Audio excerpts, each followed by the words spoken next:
یہ جتنی بھی توہمات ہیں، مثلاً آپ دیکھیں ہمارے ہاں یہ کہتے ہیں کہ دائیں آنکھ پھڑ کے تو مصیبت آتی ہے، نعوذ باللہ،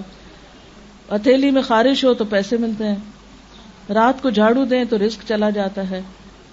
منڈیر پہ کوا بولے تو مہمان آ جاتا ہے، جوتے پہ جوتا ہے سفر ہوتا ہے، اور 1001 مثالیں آپ ڈھونڈ سکتے ہیں کہ جو توہمات ہمارے ہاں پائے جاتے ہیں، اور اس سے خود بخود نتیجے نکال لیتے. اگر کوئی پوچھے یہ جو تم کہہ رہے ہو کہ ہاتھ پہ ہتھیلی پہ خارش سے ایسا ہوتا ہے، پیسہ ملتا ہے، تو کیا غریبوں کے ہاتھ پہ کبھی خارش نہیں ہوئی ہوگی؟ یہ غریبوں کو کبھی خارش کی بیماری نہیں لگی ہوگی؟ یہ سب ہمارے اپنے فتوے ہیں اور یہ جھوٹی باتیں، ان کی کوئی حقیقت نہیں. یاد رکھیں مومن کا عقیدہ کیا ہے کہ نفع اور نقصان صرف اللہ کے ہاتھ میں ہے. سورۃ التوبہ آیت نمبر 51 میں اللہ تعالیٰ فرماتے ہیں قُل لَن يُصِيبَنَا إِلَّا مَا كَتَبَ اللَّهُ لَنَا هُوَ مَوْلَانَا وَعَلَى اللَّهِ فَلْيَتَوَكَّلِ الْمُؤْمِنُونَ. آپ کہہ دیجئے ہمیں ہرگز کوئی برائی یا بھلائی نہیں پہنچتی مگر وہ جو اللہ نے ہمارے لیے لکھ دی. اللہ ہی ہمارا مولا ہے اور اہل ایمان کو اسی پہ بھروسہ کرنا چاہیے. پھر اسی طرح نبی صلی اللہ علیہ وسلم ایک مرتبہ حضرت معاذ کا ہاتھ پکڑ کے فرماتے ہیں یا معاذ واللہ انی احبک، اے معاذ اللہ کی قسم میں تم سے محبت کرتا ہوں. دیکھو میں تمہیں چند کلمات سکھاؤں گا، ہر نماز کے بعد ان کو پڑھنا نہ بھولنا. اور وہ رب اعنی علی ذکرک و شکرک و حسن عبادتک، اللہ میری مدد فرما اپنے ذکر پر، اپنے شکر پر اور خوبصورت عبادت پر. اسی طرح آپ صلی اللہ علیہ وسلم نے ایک اور دعا سکھائی، ہر نماز کے بعد یہ پڑھی جاتی، اللہم لا مانع لما اعطیت ولا معطی لما منعت ولا ينفع ذا الجد منک الجد. اے اللہ نہیں کوئی روک سکتا جو آپ عطا کر دیں، یعنی تو جو دے تو کوئی بھی اس میں رکاوٹ نہیں ڈال سکتا، اور کوئی دے نہیں سکتا جو آپ روک دیں. اگر اللہ کا اذن نہ ہو تو ساری دنیا کے لوگ مل کر بھی فائدہ نہیں دے سکتے. جیسا کہ ایک اور حدیث میں آتا ہے کہ آپ صلی اللہ علیہ وسلم نے فرمایا کہ تم یقین رکھو کہ اگر سارے لوگ مل جائیں اور تمہیں کچھ فائدہ دینا چاہے تو جب تک اللہ کا اذن ہو نہیں دے سکتے، اور سارے مل کے کوئی نقصان دینا چاہے تو نہیں دے سکتے جب تک اللہ کا اذن نہ ہو. اور نہیں فائدہ دے سکتی کسی دولت مند کو آپ کے عذاب کے مقابلے میں دولت، یعنی قیامت کے دن انسان کی دولت اس کو عذاب سے نہیں بچا سکے گی. اور آخری بات یہ کہ یہ جو ہم طوطا فال لیتے ہیں یا چوری کے لیے فال نکلواتے ہیں، اس میں بھی بہت احتیاط کی ضرورت ہے. بعض اوقات اگر کسی کی چوری ہو جائے تو لوگ کیا کرتے ہیں کہ امام مسجد یا کسی بھی علم والے سے دیوان حافظ یا گلستان یا قرآن پاک سے فال نکالتے ہیں، اور سچا عقیدہ ان کا ہوتا ہے، وہ مخصوص ورقے کھول کے تو ان کے اندر سے کوئی اندازے لگاتے ہیں کہ اچھا یہ لفظ آ گیا تو اس لفظ سے فلاں کا نام بنتا ہے، اور کون کون ہے تمہارے خاندان میں اس طرح، تو کسی نہ کسی پہ الزام لگا دیا جاتا ہے کہ فلاں چور ہے تمہارے گھر میں.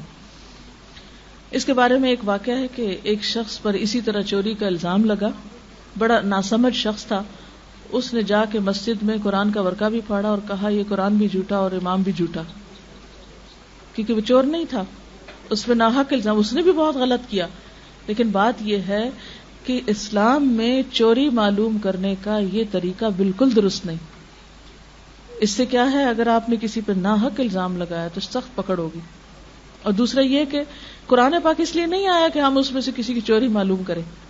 وہ ایسے علم دینے کے لیے ہمیں نہیں، وہ تو ذالک الکتاب لا ریب فیہ ھدی للمتقین، یہ کتاب جس میں کوئی شک نہیں، متقیوں کو ہدایت دینے کے لیے آئی ہے، رہنمائی دینے کے لیے آئی ہے، نہ کہ لوگوں کی چوری بتانے کے لیے. اور جہاں تک اس بات کا تعلق ہے نا کہ یہ جو انسان کو ڈر ہوتا ہے کہ کوئی مصیبت نہ آ جائے یا کوئی تکلیف نہ آ جائے، تو اس سے بچنے کے لیے حفاظت کی دعائیں موجود ہیں جو صرف سفر کے مہینے میں نہیں سارا سال پڑھنی چاہیے. صبح و شام کی دعائیں جو ہیں، مسنون اذکار جو ہیں، جس میں اگر باقی دعائیں نہ بھی آتی ہوں تو آیت الکرسی چاروں کل صبح شام پڑھ کے اپنے پر بچوں پہ دم کر دیں، انشاءاللہ بہت سی حفاظت کے لیے کافی. اسی طرح سورۃ البقرہ کی آخری آیتیں آمن الرسول سے آپ صلی اللہ علیہ وسلم نے فرمایا جو شخص شام کے وقت ان کو پڑھ لیتا ہے وہ رات بھر کے لیے اس کو کافی ہو جاتی، کوئی بلا ولا نہیں اترے گی، کوئی مصیبت. اور یہ جو آخری آیتیں ہیں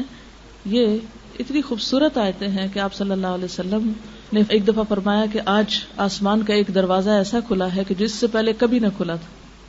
ایک فرشتہ ایسا اترا ہے جس سے پہلے کبھی نہ اترا تھا، اور وہ ایسی آیتیں لے کر آیا ہے جو آج سے پہلے کسی نبی کو نہیں ملی، اور وہ اللہ تعالیٰ نے زمین و آسمان کی تخلیق سے بھی 2000 سال پہلے لکھی تھی یہ آیتیں، آمن رسول سے آخر تک، عرش کے خاص خزانے سے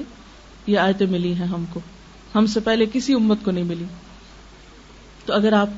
مغرب کے وقت نماز میں ہی مثلاً اس کو پڑھ لیں، عادت بنا لیں، یا کسی بھی وقت رات کو سونے سے پہلے پڑھ لیں، آیت الکرسی پڑھ کے چاروں طرف پھونک دیں، تو انشاءاللہ اللہ کی حفاظت پہ آپ رہیں گے، ورنہ کسی اور کے بس میں حفاظت نہیں ہے کسی کی۔